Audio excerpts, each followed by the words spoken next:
Lucas capítulo 5, y la semana pasada veíamos el leproso.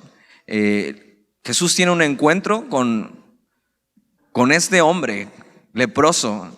No sabemos cuánto tiempo llevaba así, pero vemos que la lepra es una enfermedad que representa perfectamente al pecado y lo que el pecado ocasiona. Y acuérdate, Jesús está caminando entre la gente y Jesús está predicando a la gente, y Jesús ha venido y ha comenzado su ministerio. Ahora, tienes que saber que esto que estamos estudiando es una historia. ¿Te acuerdas? La serie se llama La Historia del Cristo. Es una historia que Lucas está tratando de poner en orden, pero también está tratando de acomodar por temas. Pues Lucas explica muy bien muchas cosas y acomoda por temas y estos encuentros que Jesús está teniendo con personas. Y la semana pasada vimos eso, el leproso, y vemos cómo el leproso se acerca a Jesús y no podía acercarse a nadie, mucho menos a este gran maestro. Pero este hombre cree que Jesús es alguien y que Jesús puede hacer algo con él. Rompe esa barrera, se acerca a él y le dice: Señor, si quieres puedes limpiarme. Y Jesús le dice: quiero, sé limpio. Y Jesús lo toca, ¿te acuerdas? E inmediatamente es sanado por completo, es limpiado por completo. Y vemos eso, como Jesús se encuentra con gente y está haciendo una diferencia en su vida. Mi oración es que, no sé cuándo vayamos a terminar esta serie, pero antes de que terminemos esta serie, que tú puedas considerar bien quién es Jesús para ti y puedas decidir seguirlo. Y que a través de su palabra puedas encontrarte con Él y puedas decidir abrazar lo que Él es y lo que Él enseña y lo que Él dice. Abrazar su perdón, abrazar su misericordia. Y Lucas trata de eso y vamos a ver una vez más un encuentro de Jesús con una persona. Y versículo 17 dice, capítulo 5 versículo 17 dice: aconteció un día que él estaba enseñando. ¿Él quién? Jesús.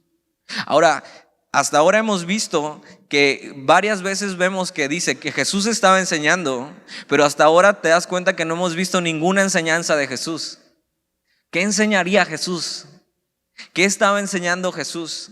¿De qué estaba hablando? O sea, por supuesto que estaba hablando de la ley, estaba hablando, acuérdate, en ese entonces no existía lo que hoy tenemos como el Nuevo Testamento. El Nuevo Testamento se va a escribir después de esto que está pasando. Pero antes tenían todo lo que es el Antiguo Testamento. Y si tú estudias la Biblia desde el Antiguo Testamento hasta el Nuevo Testamento, todo trata de lo mismo.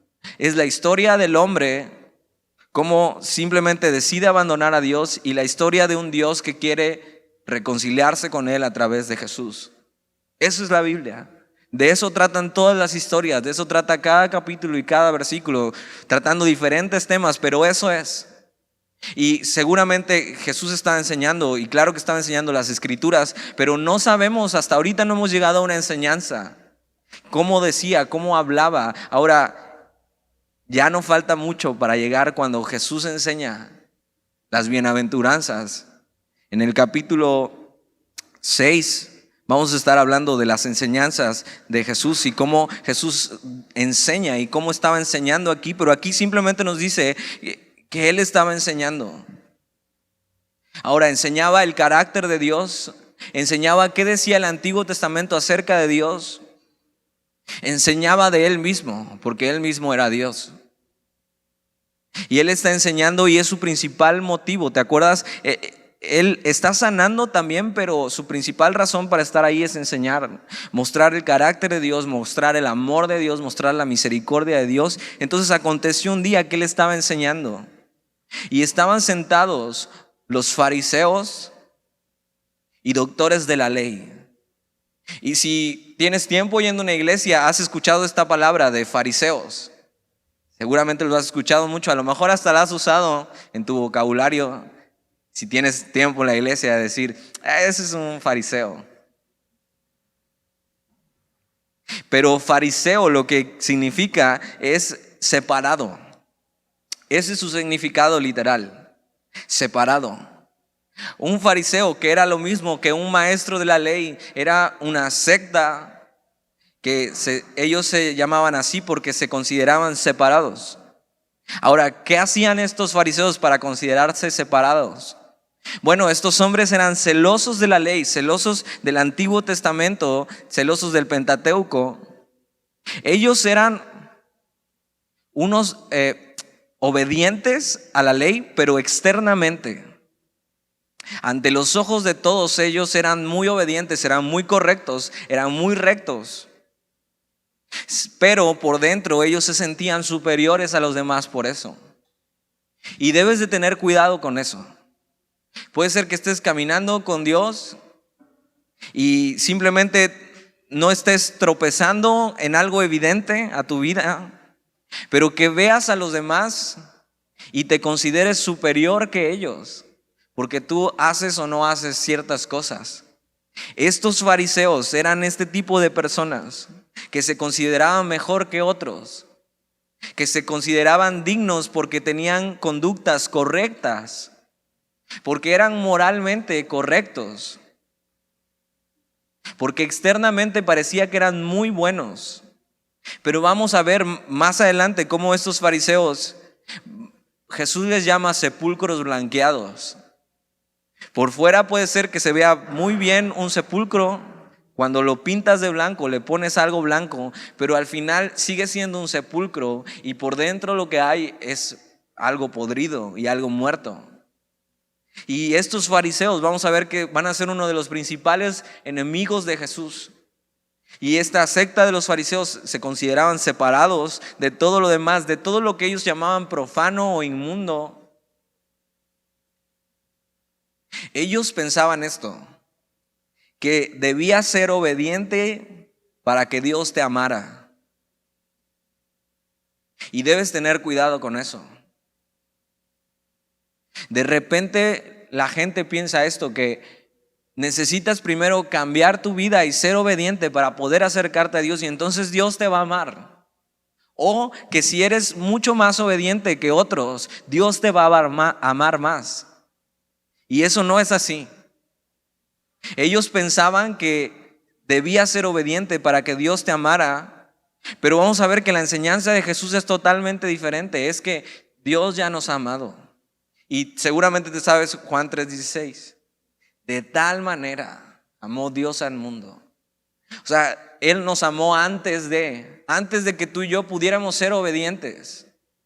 Antes de que tú y yo tan siquiera lo consideráramos en nuestra vida, Él nos amó. Y este es el evangelio y esto es lo que Jesús está enseñando.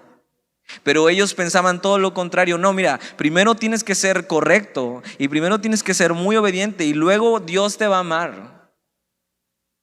Era una religiosidad y era una relación basada en tus obras.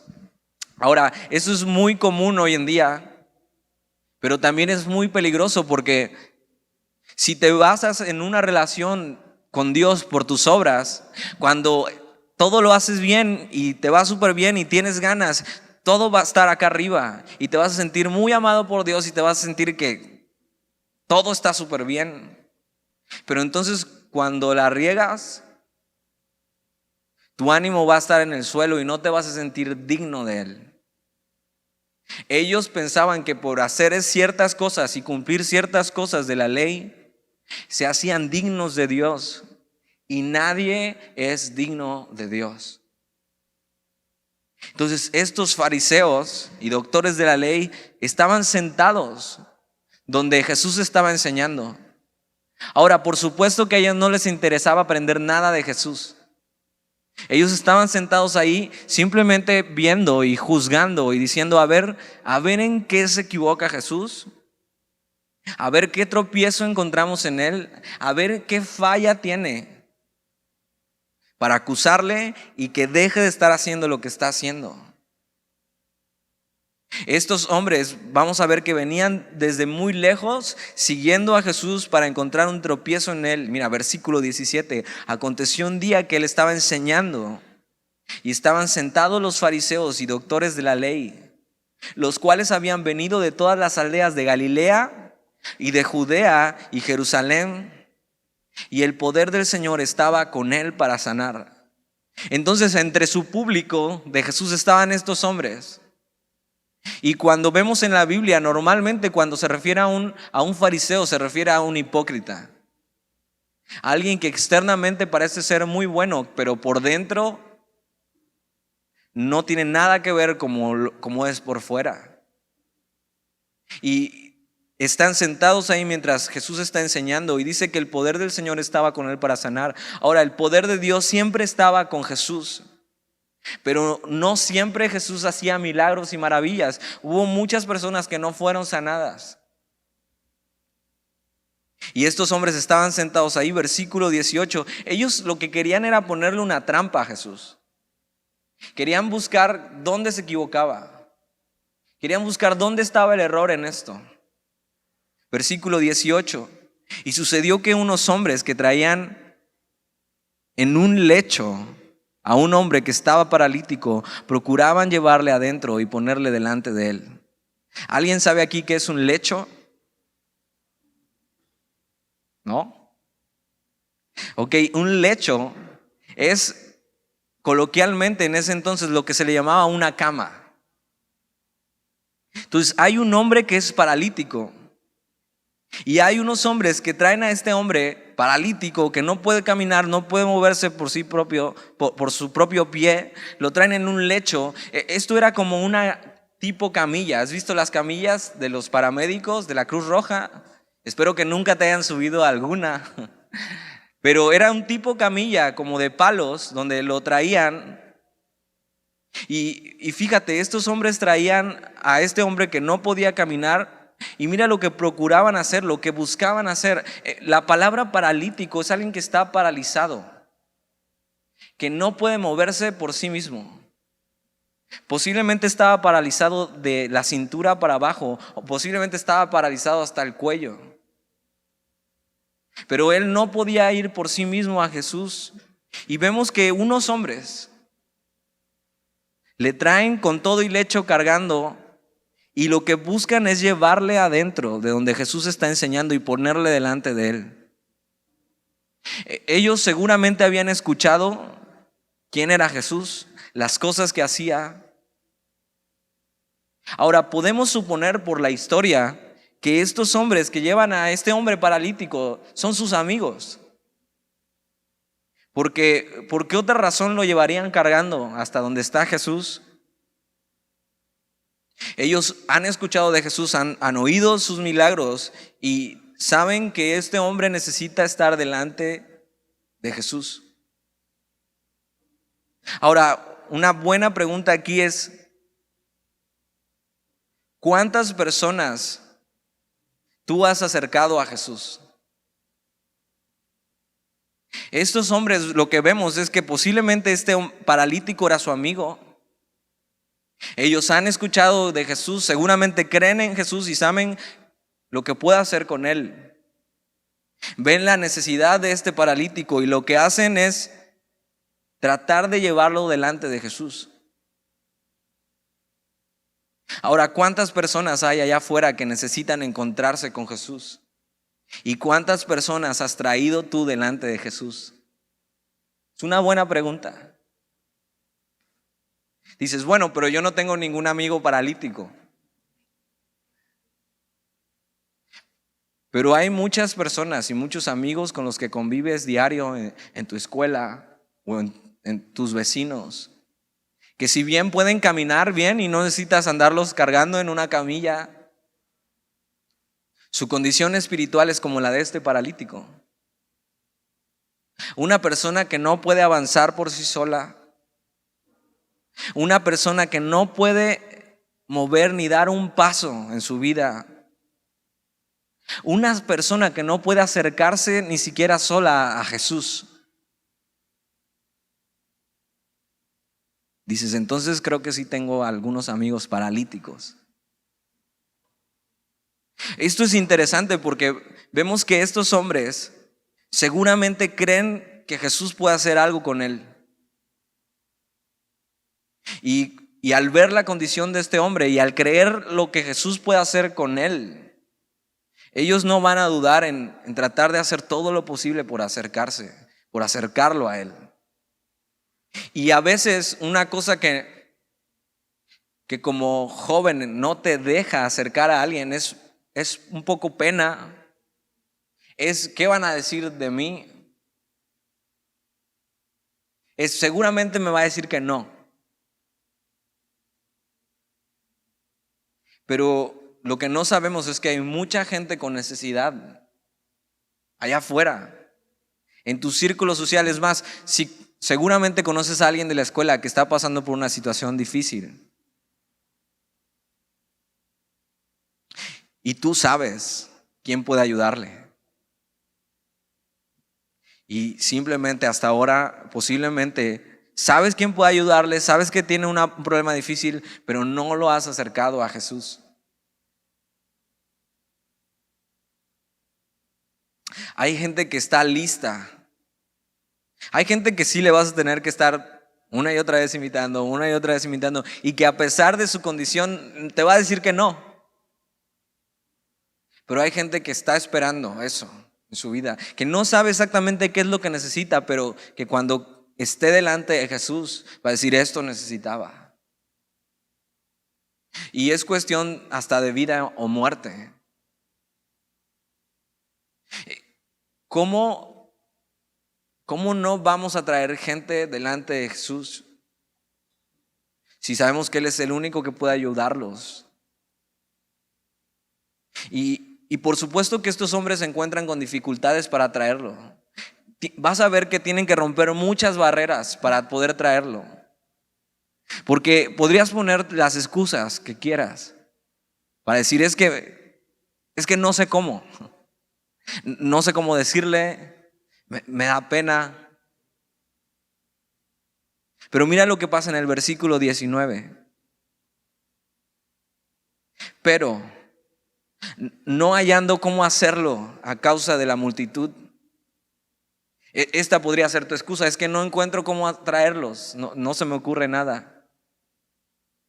Dice: pero no hallando cómo hacerlo a causa de la multitud, subieron encima de la casa y por el tejado le bajaron con el lecho, poniéndole en medio delante de Jesús. Mira lo que hacen estos hombres.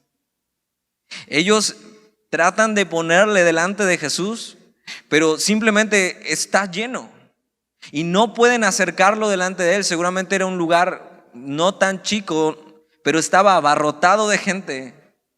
Y ellos podrían haber dicho: mira, mejor buscamos otra ocasión, mejor esperamos a que la gente se vaya o venimos otro día. O sabes qué, mira, mejor ya no lo hacemos, es imposible. Mira todo lo que nos impide llevarlo. Pero ellos no hacen eso, sino lo que hacen es subir al techo. Ahora, estas casas en esta época tenían una escalera que por fuera subían al techo, pero el techo tenía tejas. Entonces mira lo que ellos tuvieron que hacer. Tuvieron que subir esa escalera cargando a este hombre. Ahora, si alguna vez has cargado a alguien, no sé, un bebé de, ¿qué te gusta? 3 años, pesa, ¿qué? 8 kilos. Este hombre era un hombre adulto con peso muerto. O sea, él no podía ni siquiera ayudarse o empujarse. Era peso muerto y estos hombres tienen que cargarlo con todo y cama, lo suben al techo, tienen que agarrar las tejas de la casa y quitar varias tejas para poder meterlo por ahí. Ahora, no sé tú, pero yo tal vez al ver tanta dificultad también hubiera dicho: pues mejor vengo otro día. Es mucho rollo, ¿no? O sea, subirse al techo, quitar las tejas, hacer un hoyo para meter a este hombre. Pero estos hombres conocen la necesidad del paralítico. Y saben, Jesús puede hacer algo con él. Por eso no se rinden. ¿No te encantaría ver a tus amigos que no conocen a Jesús sentados aquí al lado de ti? ¿No te encantaría eso? Ver a tus primos, a tus familiares. ¿No te encantaría que esas personas que aprecias en tu vida y que tienen dificultades y que viven sin Dios y sin esperanza, pudieran conocerle y estuvieran aquí hoy.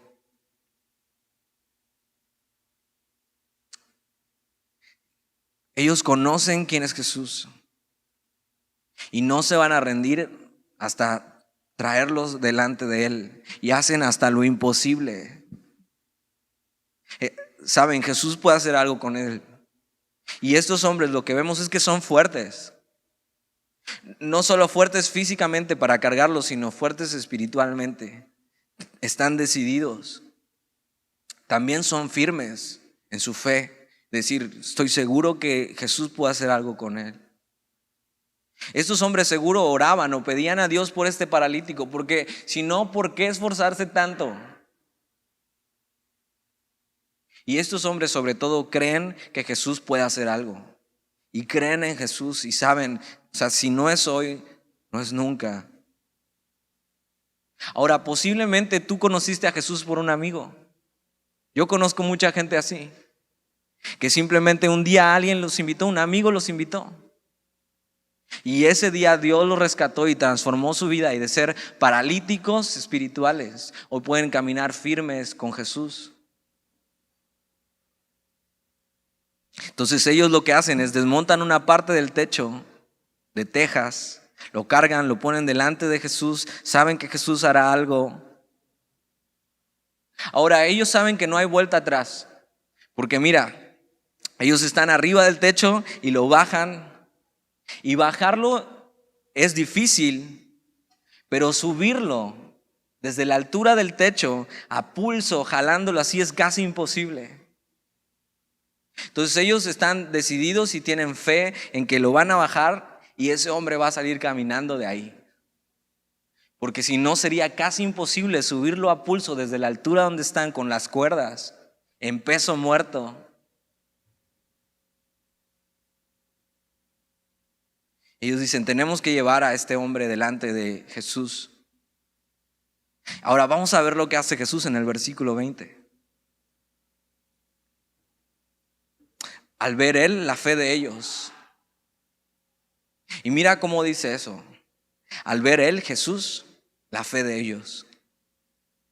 Jesús no solo está viendo la fe del hombre paralítico, sino está viendo la fe de sus amigos.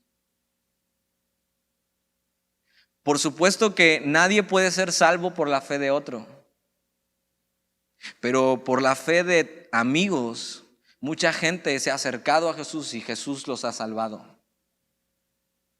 Posiblemente tus amigos, por su propia fe, nunca se acercarían a Jesús. Pero posiblemente lo que necesitan en su vida es tu fe, para que puedas acercarlos a Jesús y ellos puedan creer en Él. Jesús les dice que al ver la fe de ellos, y algo muy importante es que la fe que tenemos en Jesús se tiene que ver. Si tu fe no se puede ver, si no es evidente para los demás, algo no está bien y posiblemente no es una fe real.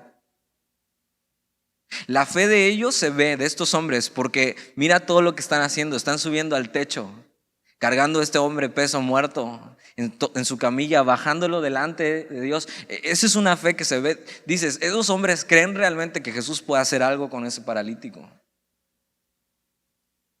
La pregunta sería, si la fe que tienes en Jesús, la fe que has depositado en Él, se ve para que Dios pueda salvar a otros. Porque mira, si creemos que Jesús realmente nos ha salvado, deberíamos estar desesperados por hablarle a más personas para que puedan ser salvas. Si has encontrado en Jesús eso, un Salvador, alguien que te ama, alguien que ha perdonado tus pecados, alguien que ha cambiado tu vida, ¿por qué no estamos trayendo a nuestros amigos, aunque tengamos que estarlo cargando, para que conozcan a este Jesús que nos ha salvado? La fe de ellos es una fe que se ve. Una buena pregunta para ti para reflexionar es si tu fe se ve, si se nota que realmente crees que Jesús puede transformar las vidas. Jesús ve la fe de ellos, ve su determinación, ve lo que hicieron por este amigo paralítico. Y entonces al ver la fe de ellos, versículo 20, le dijo, y es la primera vez que Jesús dice esto, le dijo: hombre, tus pecados te son perdonados. Ahora mira, hemos visto otros acontecimientos donde Jesús se encuentra con personas. Y lo que hace Jesús, lo que vimos con el leproso, ¿qué hace Jesús? Le dice: quiero, lo toca y lo limpia. Pero este hombre por fin, imagina a los amigos, todo lo que sufrieron para cargarlo y ponerlo delante de Jesús.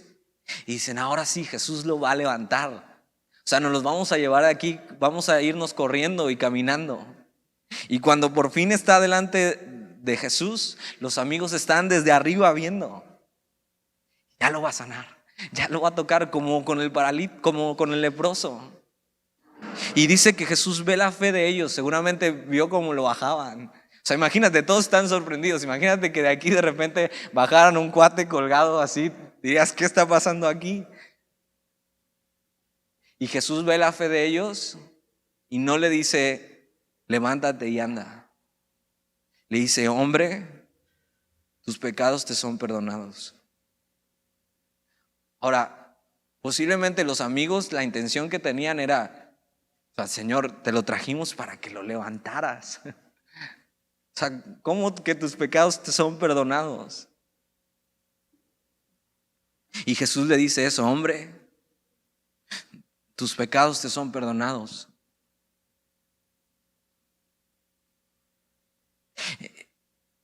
Definitivamente este hombre también tuvo fe en Jesús.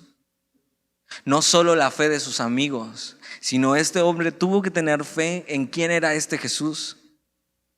Porque mira, Jesús lo que hace primero es ir al verdadero problema de este hombre, a la raíz de su dolor y de su sufrimiento, al pecado. Y de repente hay gente que presenta a Dios no bien, que no presenta bien a Jesús, que le dice: mira, ven a Jesús y todos tus problemas se van a componer. Y sí, Jesús tiene el poder para componer todos sus problemas, pero Jesús viene a reivindicar y a restaurar a las personas del verdadero problema. Va a la raíz del dolor y del sufrimiento del ser humano, que es el pecado. Por eso Jesús lo primero que hace, dice: hombre, tus pecados te son perdonados. Jesús sabe que el peor problema de este hombre no es pasar una vida paralítico. Ahora, claro que es un gran problema, a nadie de aquí nos gustaría pasar una vida así. Pero él sabe que podría pasar su vida paralítico. Pero Jesús le prefiere decirle: podrías pasar tu vida paralítico, pero si perdono tus pecados, vas a pasar tu vida no en el infierno, sino en el cielo. ¿De qué le serviría a este hombre poder caminar si su destino sería el infierno? Jesús lo primero que hace es: hombre, tus pecados te son perdonados. Ahora, hay una mujer que ha escrito varios libros y da conferencias, se llama Joni Eareckson Tada. Esta mujer la puedes googlear e incluso buscar algunos de sus libros. Quedó cuadraplégica un día aventándose a una alberca y simplemente cayó mal y estaba bajito donde se aventó y simplemente quedó cuadraplégica. Su hermano, al ver que no salía, tuvo que ir y ver y rescatarla antes de que se ahogara. Y esta mujer quedó cuadraplégica y su oración a Dios fue: Señor, sáname, como el paralítico en Betesda, que no podía meterse al agua para ser sanado. Pero esta mujer puede buscar sus libros, y algo que ella dice es que simplemente ya se dio cuenta después que Jesús nunca la iba a sanar, que iba a pasar su vida cuadraplégica.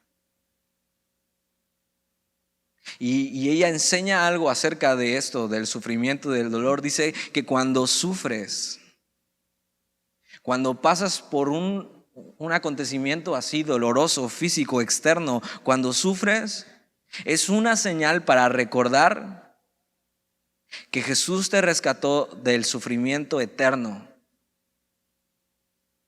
Cuando sufres aquí en este mundo por algo que sucede, cuando simplemente Dios no te quita ese sufrimiento, sino lo deja,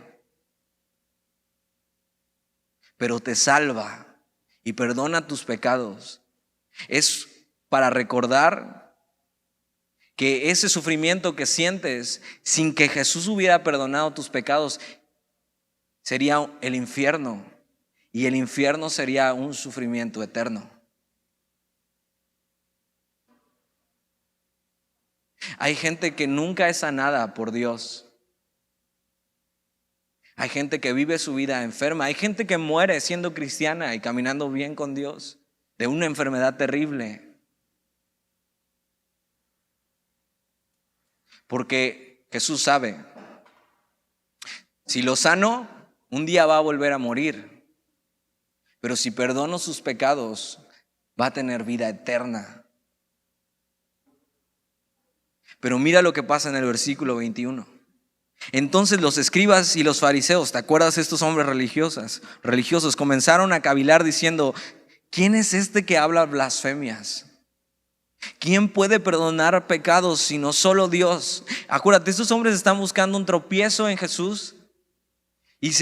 ¿Quién se cree Jesús para perdonar los pecados? Ahora, su lógica es correcta. Ellos dicen: solo Dios puede perdonar los pecados. Pero precisamente es lo que Jesús está tratando de decir.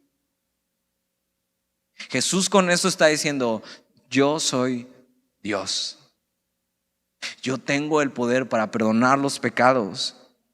Y estos religiosos se están volviendo locos. Están diciendo: este Jesús es un blasfemo. Ahora, solo hay dos opciones en tu vida: o Jesús era un blasfemo, o Jesús era Dios. Y si Jesús es Dios, entonces Él puede perdonar mis pecados y puede cambiar mi eternidad y puede llevarme a vivir una vida entera con Él.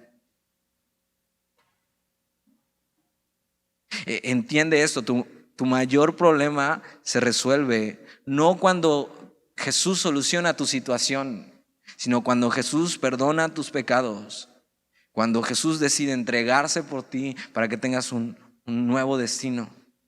Versículo 22.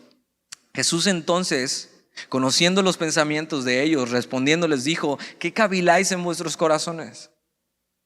O sea, ellos ya estaban planeando acabar con Jesús por lo que Jesús estaba diciendo. Ellos se ofenden por lo que Jesús está diciendo, y hay quienes se ofenden con Jesús porque les ofende que les digan que son pecadores. Hay gente que les ofende que les digas: eres pecador, necesitas arrepentirte. Estos hombres se creían muy buenos, pero creían que no necesitaban arrepentirse. Y se ofenden con Jesús por decir estas cosas, y están pensando ya hacer algo malo con Jesús. Pero la Biblia enseña eso, que todos pecamos y todos hemos sido destituidos de la gloria de Dios, y el único camino para acercarnos a Él es Jesús. Versículo 23, y mira lo que hace Jesús. Les dice: ¿qué es más fácil? ¿Decir tus pecados te son perdonados? ¿O decir levántate y anda? Y es una pregunta también para ti. ¿Qué es más fácil para ti? ¿Que Jesús perdone tus pecados o que Jesús arregle tu situación del aquí y del ahora? Ahora, ¿te das cuenta que estas dos cosas para el hombre ninguna es fácil, sino al contrario son imposibles? Un hombre no puede sanarse a sí mismo, y un hombre no puede perdonarse a sí mismo sus pecados. Esto es una obra que solo Dios puede hacer. Y Jesús les dice: ¿qué es más fácil, fariseos? ¿Qué es para ustedes mejor? ¿Qué preferirías? Si Jesús pusiera las dos opciones delante de ti, que Jesús resolviera todos tus problemas en el aquí y el ahora, o que Jesús perdonara tus pecados y cambiara tu destino por la eternidad, y te dejara todos los problemas y que no te ayudara en ninguno, que tu condición siguiera siendo la misma, que si tú fueras este paralítico y Jesús te diera a escoger, ¿qué quieres? ¿Levantarte de esta cama o que tus pecados sean perdonados? ¿Qué escogerías? Porque esta vida, si vives mucho y te portaste bien, vas a vivir 80 años máximo. Pero ¿qué es comparado eso con una eternidad? Spurgeon dice eso. Dios podría haberme abandonado a mi vida y dejarme con todos mis problemas, cargarlos solo. Pero si me salva, eso es suficiente. Si cambia mi destino, mi eternidad, eso es suficiente para mí. Tienes que llegar a esa conclusión en tu vida. Jesús no es solo esta persona que buscas cuando necesitas ayuda. Jesús está dispuesto a cambiar tu eternidad. Y les dice esto: ¿qué es más fácil decir tus pecados te son perdonados o decir levántate y anda? Ahora te das cuenta, ellos no podían verificar si los pecados de este hombre eran perdonados. No había una evidencia externa. Pero Jesús va a hacer algo para que les quede todavía más claro quién es Él. Versículo 24. Y Jesús les dice: pues para que sepáis que el Hijo del Hombre es un título mesiánico. Tiene potestad, esta palabra es autoridad en la tierra para perdonar pecados. Entonces les dice eso: pues para que sepáis que el Hijo del Hombre, hablando de Él mismo, tiene autoridad o potestad en la tierra para perdonar los pecados. Dijo al paralítico: a ti te digo, levántate, toma tu lecho, que ya sabes que es lecho, y vete a tu casa. Jesús dice: para que sepan quién soy yo, fariseos. Para que sepan que estas cosas que solo Dios podría hacer, yo las puedo hacer porque yo soy Dios. Para que les quede claro y haya evidencia de que yo puedo perdonar los pecados. Jesús está a punto de hacer un milagro increíble. Ellos, te das cuenta, están delante de Jesús y en vez de estar aprovechando que Dios está delante de ellos, están perdiendo el tiempo dudando de Jesús y criticándolo. Pero este milagro que Jesús va a ser evidente su autoridad y va a ser evidente quién es Él. Y va a ser evidente lo que pasó dentro de este hombre cuando Jesús perdonó sus pecados.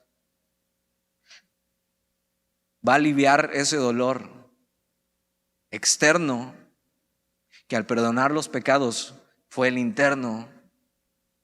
Y mira lo que pasa en el versículo 25. Al instante, levantándose en presencia de ellos y tomando el lecho en el que estaba acostado, este hombre, el paralítico, que sus amigos hicieron todo lo posible por acercarlo a Jesús, que fueron mucho más allá de cualquier otra persona, que quitaron las tejas del techo. Pobrecito del señor de la casa, su techo tiene un hoyo gigante porque era una cama del tamaño de un hombre.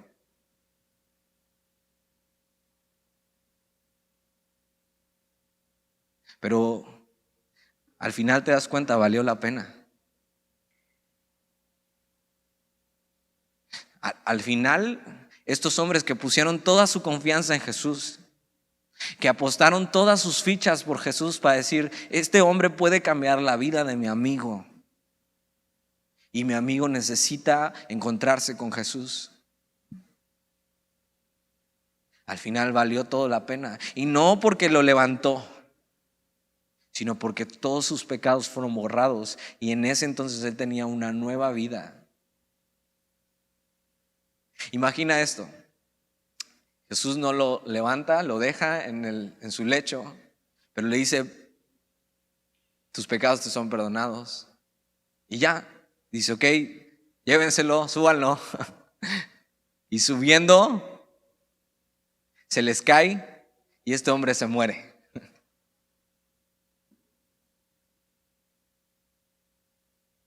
¿Qué hubiera pasado?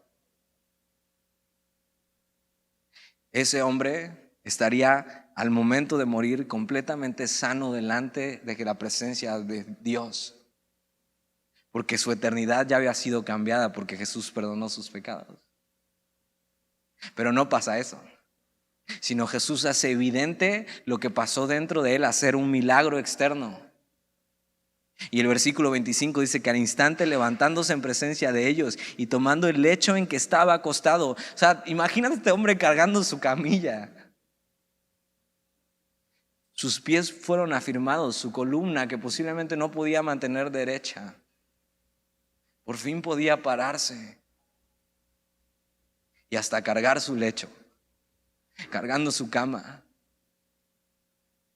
Levantándose en presencia de ellos y tomando su lecho en que estaba acostado, se fue a su casa glorificando a Dios. Jesús no falló, Jesús no defraudó. La esperanza que pusieron en Jesús, la fe que pusieron en Jesús, al final funcionó. Valió la pena todo lo que hicieron. Valió la pena arriesgarse a traer a su amigo delante de Jesús. Al final Jesús nunca decepciona. Si pones tu fe en Él, Jesús nunca decepciona. Jesús hizo su obra y este hombre salió de ahí glorificando a Dios. Versículo 26. Y todos sobrecogidos de asombro. Esta palabra es estar fuera de sí. O sea, no podían creer lo que había pasado. Glorificaban a Dios y llenos de temor decían, hoy hemos visto maravillas. Y Jesús mostró quién era delante de todo el mundo.